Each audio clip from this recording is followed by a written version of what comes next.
right. We're getting into it. Question time.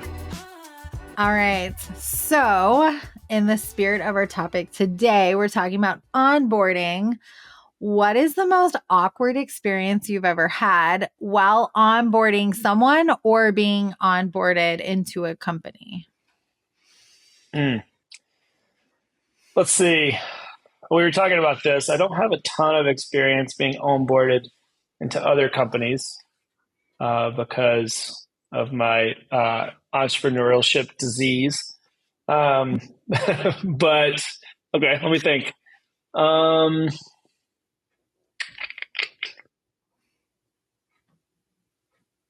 Okay, I actually do have an example of when I was in the onboarding process. So I had just exited one of my previous companies, and I was like, I'm just going to get like an easy job for a second. I was kind of like in between ideas of what I wanted to do and business ideas, and I was like, I'm going to get a job for this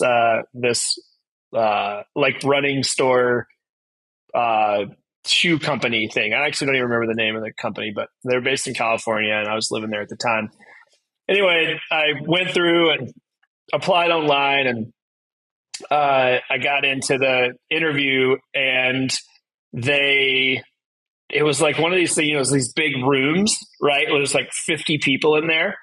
Yeah. And it was just the most awkward experience because, it was like role playing, and it was all day. They were like, clear your Saturday. And this was for like a bullshit, like a, regional, I don't even know if it was like a regional manager. Like I really was just trying to like kill some time.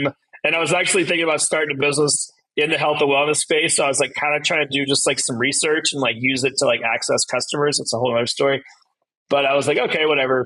And it was just the worst day of my life, the whole thing. Cause I don't want to sound like I'm like, I don't want to sound egotistical, but I had just come from another company that we had successfully grown and scaled and exited. And I was the co-founder of that company and had grown the team and led the product team. It was a technology company. And I was just like, what are these people doing? Like, these aren't questions that you should ask. Like, this is not how people engage with the workplace. Like none of this makes sense. So I won't get into the details, but that whole thing was awkward. So much so that I was just like, this is dumb. I just never went back.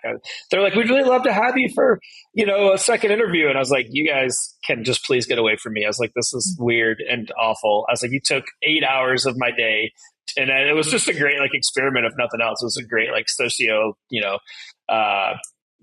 experiment. I was just like, what? This is so weird. It's like 50 people vying for this like weird like retail job with all this role playing and all this. It was so strange. So that was awkward and weird. And I think we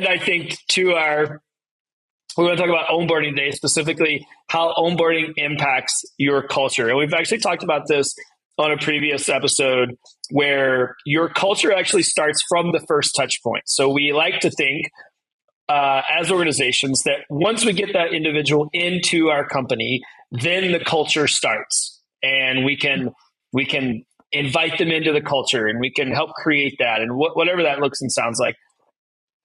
It really starts literally from the first email, from the first, that person's interested. Hey, are you guys hiring? Can I get a job? Whatever. That's culture. The next touch point that they get is when your culture starts, because what culture is it is a representation of how you value that individual and the space that you create for them to do the work that they need to do in your company. So that's the first, it's communication. It's the first touch point. And onboarding is a big piece of this. So now we're talking about, okay, you've decided this person is a good fit. Now we're bringing them into your company.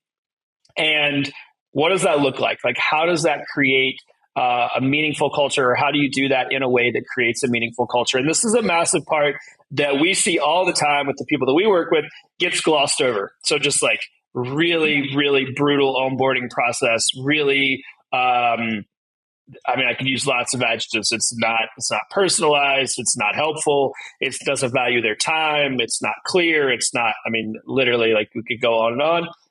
So There really is, like, from that first touch point, to use my example, that's an example of a really bad first touch point, right? So I had reached out to these people. They're like, yep, come in. And my first experience was this, in my opinion, just kind of massive lack of value for my time. They asked for an entire day, which is ludicrous for a job I didn't even have yet. And then the questions they put me through and all the things, and I'm fine with being vulnerable and role playing and all that, but just the way that I was carried out was a complete, was not a culture that I wanted to be a part of. So, with that in mind, let's get into the meat of it. What are the core values that guide our onboarding process? So let's talk about like values and principles and how we can apply those to the onboarding process so that we can actually start to create culture early and often in our organization so that people feel connected, they feel valued, they feel trusted. Walk us through that, Christine. Yeah, I want to back up just one step real quick. And I think that the importance here of like thinking through this is that 41% of people make the decision during onboarding on how long they're going to stay in a company.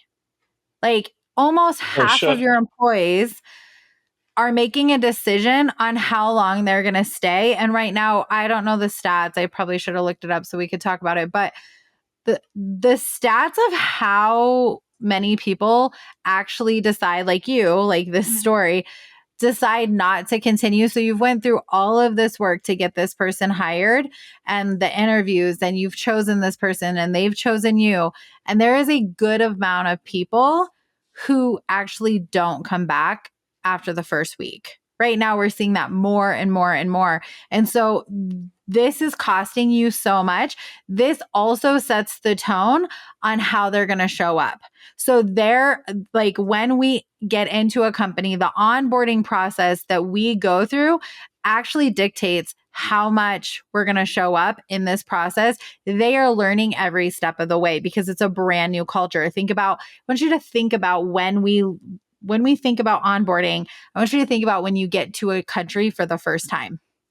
You are taking in so much. There's new scents, there's new data, there's new food, there's new language. So I want you to pretend that like your company, the person coming into your company is actually having a similar experience to the first time they go to another country where they don't speak the same language, because that's exactly how it is. We have new languages, new relationships, new ways to move through a whole organization. It is, and it has more of an impact on their life than going to a new country, right? Like when we go to a new country, unless you're moving there full time, you're probably only there for maybe a couple of weeks, a month, if you're lucky. You're literally putting your life into this whole new organization. So the way in which our brain experiences this, and it should be looked at as an experience.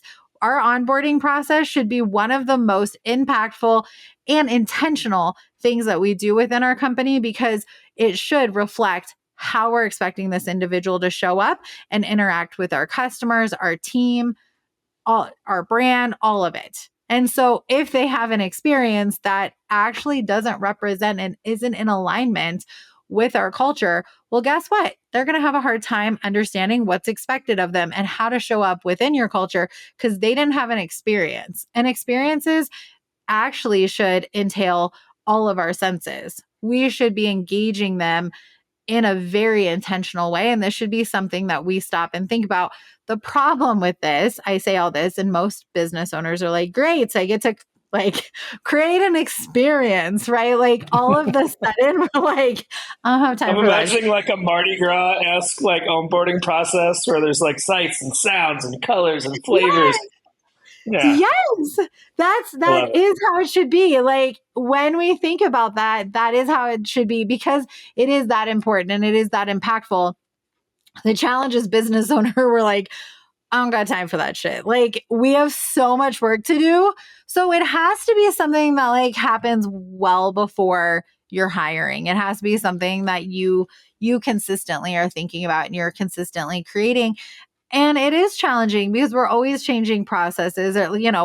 We actually changed part of our interface and something that we use within one of our companies couple weeks ago, and now we're like, now you have to go back to the onboarding process and like change the videos and create a new loom and create a new this, and it's a lot of work to like really draw that through line to get everybody trained and onboarded and what tools do they need. Like it does take a lot to think about. And so I love the experience part. I'm like, ooh, the question I love to think about is like, how do I want them to feel within their first week? Like I really, you know this about me, I really want people to feel valued, and I really want people to feel connected and embraced within their first couple weeks within the company.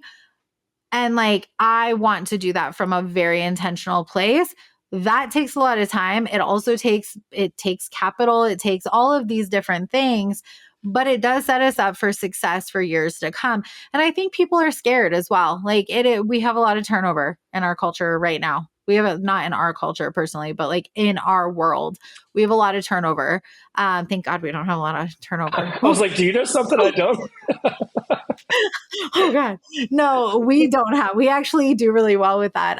But I think it's because we are intentional. And so then my mind goes, oh shit, how do we do it? And that's where you come in. Like Christine gets to come in with all of these big ideas. I'm like, let's do this. Let's create an experience. And Taylor's like, I'm like, but how are we going to do it? What processes?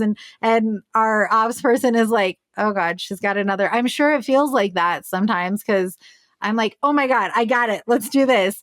And then you guys got to put it all together. So I want you to speak to the weight of putting it all together and how to do that well. Like, how do you take this idea of how you want people to feel and what you want people to experience within the onboarding process? Because it is their first experience within our culture. We are teaching them a lot. And so how do you do this well, but not take all your time and not have it sink the boat? Because if I was alone, it would sink my boat. I'd be like, let's do this. And then I'd be like, how are we going to do it, Christine? What does that look like? So speak to that, Taylor, because you do a really great job at like really chunking stuff down and then taking it and making it applicable, because it's a lot. Like to do some of these things, it can be overwhelming when you have a million things on your plate. For me, I think about it in the same way and with the same focus and energy that we think about UX and UI, right? The customer experience on the end product side of what we're doing, right? We all have something that you're doing. You're giving something to someone, you're providing some service. It could be packaged in a million different ways. It doesn't matter what sector you're in. You are, or certainly you should be thinking about what is the user experience that I'm providing? What is the end user receiving and how they interact with my thing that I'm selling?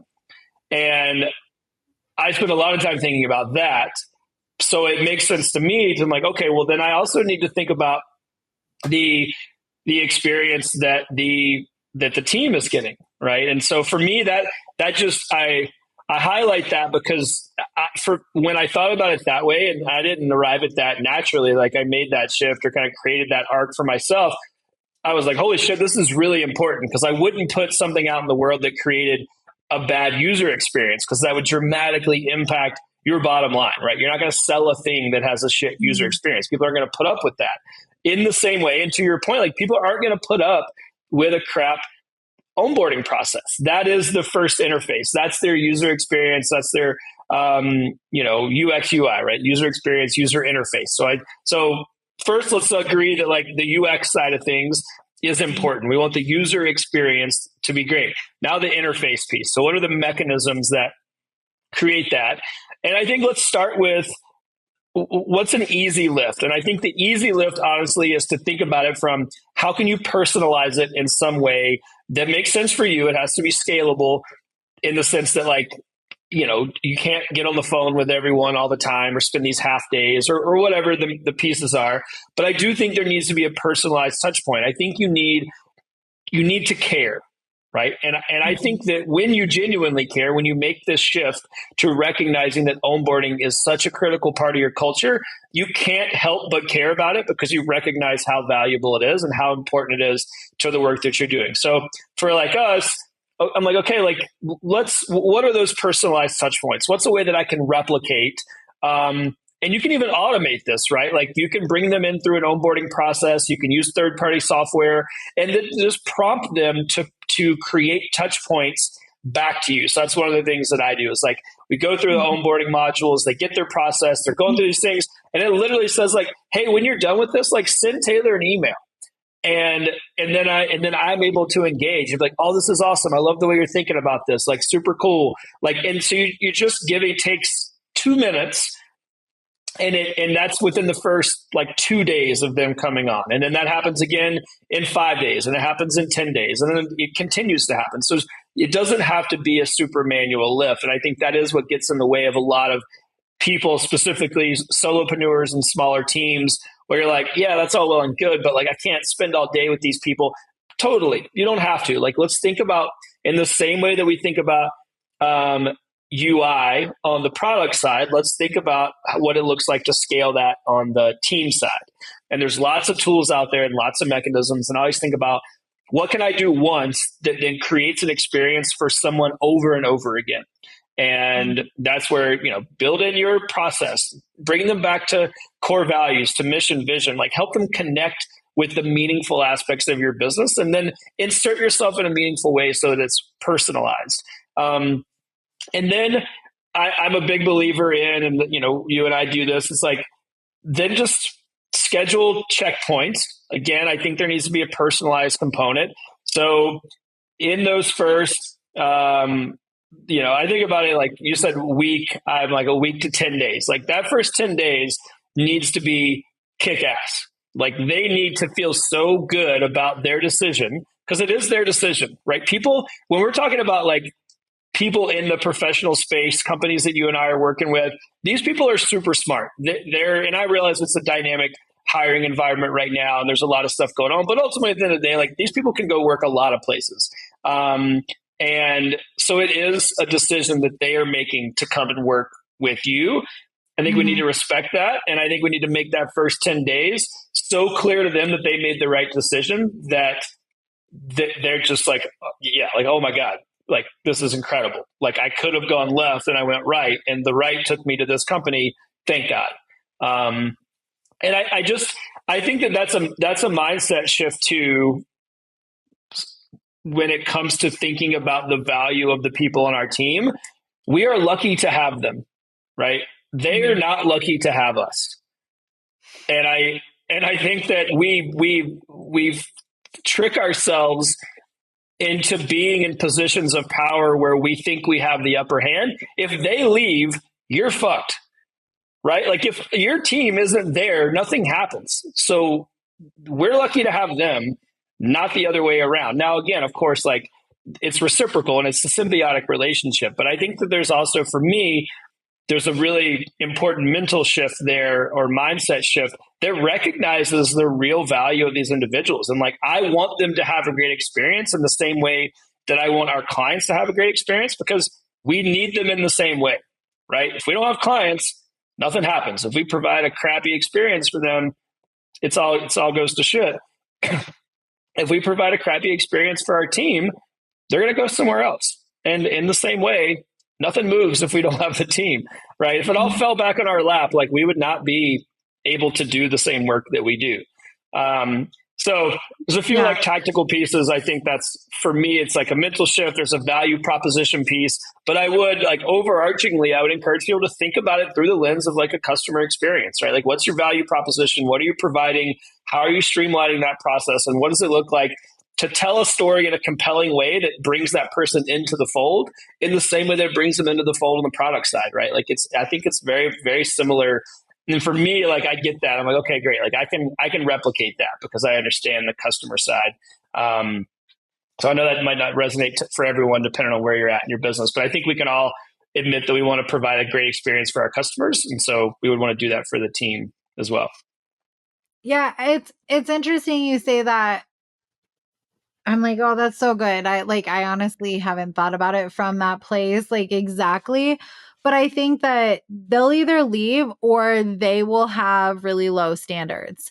And I think that is something that we have to face the reality of, because people who watch mediocrity will eventually become mediocre if they're in a culture and an environment where that's tolerated. And so I think creating, like you said in the beginning of the conversation, like creating this onboarding experience, I like to use that word versus process. Like, yes, it is a process and it needs to be processed out.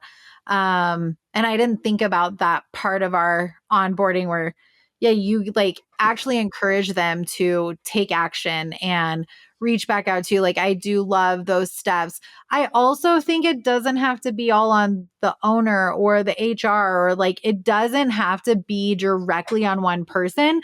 That's one of my favorite things to do, is to actually schedule intentional time where they get to experience all parts of the business. I think it's kind of like, I used to love that show. That's funny. I always talk about TV, but I don't watch TV that much. I was thinking about that today. I was like, wow, I have a lot of references. It's just I hang on to make everything very purposeful. What was that show? Undercover Boss. We were talking about it. I reached out to I was like, oh, I need to know the producers. But I thought that was such a brilliant show because it really shows and like gets people who are disconnected from each part of the business. And that's something that we've been really intentional about, like even in our service-based company. Every single month you have to do something that's not within your job title and get outside of the office. So if you work in the office, you have to get into the field. If you work in the field, you have to be in the office. So there's all these touch points that allow us to get more personal within different parts of the company. I think onboarding is a great place to start that so that people can experience. So inviting them in to other places so that they can understand. So if they're in the office, they need to understand what the client experience is like. Onboarding is a beautiful place to like get people connected and have different touch points and not have it all on one person, because then they get to learn from different people. It also can allow some of your people who maybe aren't in leadership positions try on what it can feel like to lead in certain ways and be a little bit more connected to that experience or to the new people, and you're connecting them in a relationship. The other thing, I have a question. I was thinking about this as you were talking. Do you think Apple has a white box experience for their employees? Yeah, I wonder. I don't know. I mean, I think I would think that, I don't know this specifically or exactly, but I would imagine that companies like that have, I mean, you could say the same thing about Google. You could say, there's these like standout companies that I think we all go to when we think about, and then, and there's stories of them maybe not excelling in certain parts of this, but yeah, I think they would. I would think they would all have an emphasis placed on the experiential side of onboarding, right? And Apple's actually a really good example, because I actually have thought about that with that distinction, or that kind of through line of like customer experience versus team experience, right? And I've thought like, we all know, we've all heard like Steve Jobs give his talks on like the customer experience side, and like how to rethink that and reimagine, and everything from the box, like you're saying, to how it comes out of the box, how things are packaged, and that matters, right? Like you grab another device and it's not the same. And it matters like what value you ascribe to that. That very much gets into like Android person versus Apple person, right? Like it's not necessarily important, but for the people that it is important to, like you're diehard, right? And that's the same thing with like the team, right? Like for the people that is going to connect with, they're going to be your people.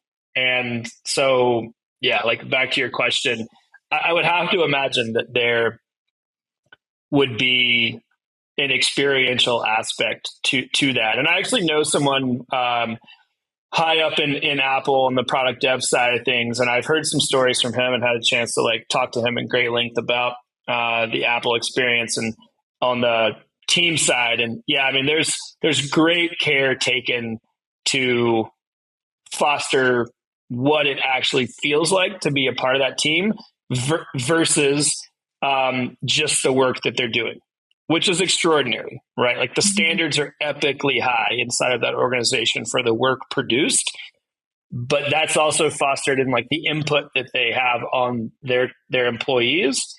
And I think that goes a long way in producing great work. So there's, I think, again, full circle, like onboarding is part of your culture. Like if you want people to do great work, like it starts with how you care for those individuals out of the gate and build that in. I think another just kind of caveat of this is, onboarding is that initial period, but I think it also like it's a continuation of that experience. It is, what are your check-ins? What does it look like to continually care for that individual as they progress in your business, as they train and learn? And are you opening up conversations that allow them to step into new opportunities and that's something that you and I talk about all the time, specific to our team, is like making sure we're paying attention, that we're not just like drilling somebody into a specific box. Like, let's keep asking, like, what are you liking? What's happening? What are you learning? What are there new things we're not paying attention to? And every single time it opens up a new conversation, somebody's able to do great work. They're like, oh, actually, like I read this thing and I went to this course and this is really cool. And I'm like, I had no idea this was happening. Like, great. Like you should do that. Go nuts. So I think that also, like onboarding, I think about it too, is like, it is a journey. Like we think about it, and it very much is that first touch point or first series of touch points, but it also is a continuation of how you care for those individuals and like how that culture is represented inside of your organization in a meaningful way. And not just like your, quarterly reviews or whatever. Like that's not culture, right? Like because somebody's going to be listening to this and be like, oh, sorry, I talked to my team when we do our quarterly reviews, and I tell them like, nope, that's not it. Like those are fine. Like check on your team. That's an okay process-oriented aspect of what you do, so that you can hold each other accountable. And that's a whole nother podcast about how we do that well. But there's more to it than that. So I think to that point too, it's really important to drive from your core values, right? Like core values are not something, you and I talk about this a lot, and we have a sticking point with this, like vision, mission, core values. It's just plastered on the wall, and like the marketing team came up with it, and it's like, we do that in a very specific way when we work with our clients, from an intrinsic understanding, from a purposed place. And instead of just like throwing some words up on the fucking whiteboard and being like, which words resonate to like the one person at the top, and you're like, just choose some words, and you're having a bad day and you're like, empowerment and efficiency. And then like you look at that and like those things are important, but what does that actually look like within your onboarding? And how do you do that? Because like you're saying, it really does matter, because if you are in like an environment, like I said, connection is one of those things. Like I want people to feel important, valued, and connected. And so when we're onboarding people, giving them a place to actually show up in their value is really important. And that is something that we've baked into our onboarding, is making sure that they have a place to give us feedback where they can actually show up and give and contribute in some way. When you think about setting up an iPhone, like you do have tasks. Part of the experience is engaging with setting it up, right? Like you open that box and it is an experience, and then you have some tasks to do. You have something to contribute. You have to like get that thing set up. And so I think that we look at, and I've thought a lot about this and early in setting up a couple of my companies, I like showed up and were like, you are valued, you're valued, we value you, blah, blah, blah, like cheerleader, we value you. And then you realize that like people feel valued when they can contribute and when they can give feedback and when they can be connected. And so it's not just about telling them. Culture is not about plastering it on the wall or telling someone, it's involving them. And I think that is one of the biggest mistakes and opportunities that we have within this. And so I think like one of the best places to start is just dreaming about what you want that experience. Again, like you have to figure out what you want people to experience. If you're hiring people, like if we hire people who don't want what we offer, if they don't want someone to value them in the way that I value them, they're going to be freaking annoyed. Like we've actually hired those people and they're like, whoa, chick, like get out of my space, right? There's just people who don't do well under my leadership or your leadership for like, and we have very different ways that we lead. But I think there is a whole demographic of people who would not want to work with me. They'd be like, no, thank you. That sounds fucking terrible. Like, and I don't think that, like, I don't take any offense to that. Actually, that excites me because I am so clear on the culture I want to create that we get to do these things. So I just want to propose that, like, you have to be clear on what you bring to the table, and you have to be clear on how you integrate that into the onboarding process. Otherwise, you're just going to do a lot of shit that doesn't freaking matter, and you're going to be stuck doing that, and it's not actually going to pay off. And then you're going to be like, Christine and Taylor did not lead me in the right direction. I did all this work, I invested. So first start with the values and then bake it in from that place and ask. My last tip is ask your team what's best about your onboarding. Ask your team what's best about your culture and how they would describe your culture. And then bring them in, have them collaborate, have them, because you are not, if you're the owner, if you're the leader, you probably aren't experiencing it like they are. So you have to involve your team as well. And that's going to make the whole process very conducive. And it's going to pay off because you're going to have retention. I promise if you spend the time here, you're going to have retention. You're going to stop the turnover and you're going to see productivity go up. Beautiful. I love it. As always, impactinitiative.network.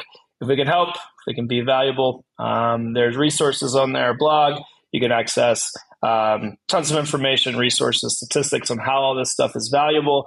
And we are here to help and make sure that you can create culture from your first touch point and actually, like you said, Christine, bake that in to your organization in a way that is meaningful and not just core values or your mission or vision plastered on the wall behind your beer keg in the break room. So impactinitiative.network, and we'll see you next time on Impact Minded.